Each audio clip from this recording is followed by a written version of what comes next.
woodshed. My question is to the Premier. Premier, you'll know that on the James Bay coast there has been an epidemic of attempted suicide by youth on the coast for some time. You will also know that as a result of work that the communities did, from Moose Factory to Pewanik, along with Pigotano, which is a child and youth services, and help from the Toronto Star, I must add, and the New Democrats, that your government gave Pigotano $2 million to be able to do some work so they can be proactive in order to try to prevent those attempted suicides from happening. We now learned this summer that you removed that $2 million. Pigotano has lost $2 million, $1.7 million, out of their budget, which means to say there's no longer an ability to do proactive work. They're going to have to go back to reactive. Why have you turned your back on the youth of the James Bay? Wow.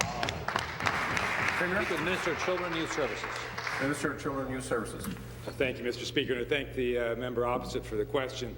I want to start by saying that our government is committed to ensuring that children and youth who are being provided with support and protection from our children's aid societies, including Puyucatano in the north, that they have every opportunity to reach their full potential. And I want to say that since 2003, in fact, the funding by this government to Puyucatano, the Children's Aid Society that the member opposite is referencing, has increased by more than $6 million. That's a 98.7% increase since 2003, pretty well a double in the funding that we've provided. And in fact, this year we've identified more than $12 million in planning allocations for the agency for child welfare services. So I understand the concern of the member opposite. It's a concern that I, of course, share with him in terms of making sure that we provide the support and protection that these children and families deserve. We're doing just that.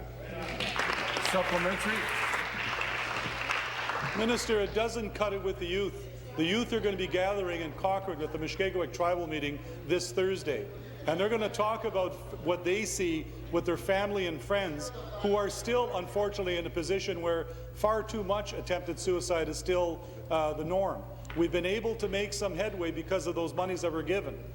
And I say to you again, it's one thing to say that you're trying to do the right thing and using all the right words, but if Pigotano doesn't have the funding, that means they don't have the resources to deal with the proactive work that they've got to do in order to make a dent when it comes to this particular issue.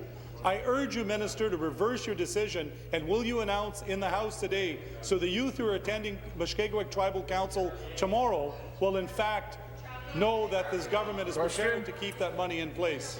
Thank you.